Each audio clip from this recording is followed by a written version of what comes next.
La fin du mois de décembre est marquée par un changement de stratégie des Prussiens. Ils abandonnent leur attaque contre le fort de Bellevue pour se concentrer sur les Perches. Le passage à la nouvelle année n'apporte aucun répit, À partir de ce jour, les opérations du siège entrent dans une phase nouvelle. écrit le lieutenant Léon Belin le 27 décembre. L'ennemi a changé son plan d'attaque.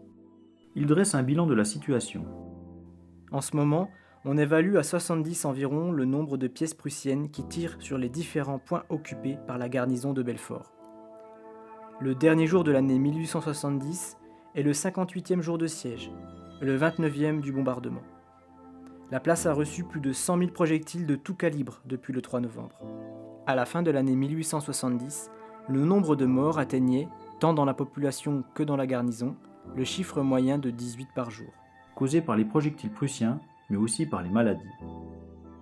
À l'hôpital de l'Espérance, qui porte bien mal son nom, elles font des ravages. L'hôpital est encombré de blessés, ce qui, joint au manque de circulation d'air causé nécessairement par les blindages, y faisait périr de la fièvre putride un grand nombre de malades, notamment les amputés, qui succombaient presque tous sans exception. Déplore Édouard Thiers et Sostène de la Laurencie. Il regrette aussi une fâcheuse tendance à la fraternisation. Un certain nombre de nos postes avancés s'étaient laissés aller à une sorte de paix tacite avec les postes avancés prussiens. Une fraternisation qui finit parfois mal, comme l'explique le soldat Édouard Doll. Nos grands gardes et celles des Prussiens, qui sont en plusieurs points très rapprochés, se sont à plusieurs reprises mis en communication, soit pour se donner du tabac ou de l'eau de vie, soit aussi pour se narguer.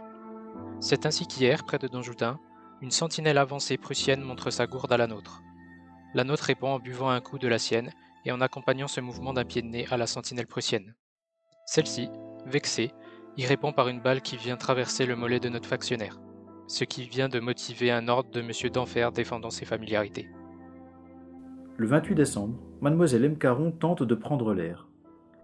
Nous avons eu le désir de sortir un moment sur le chemin de ronde qui entoure notre casemate pour voir les dégâts de la ville.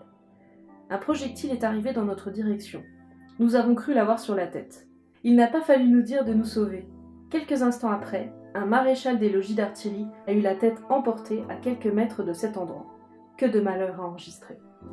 Pour célébrer le jour de l'an, les soldats ont droit à une double ration de vin. L'une à la soupe du matin, l'autre à la soupe du soir. Aristide d'Enfer Rochereau les engage toutefois à ne pas se livrer aux libations accoutumées pour le jour de l'an, car l'ennemi pourrait en profiter.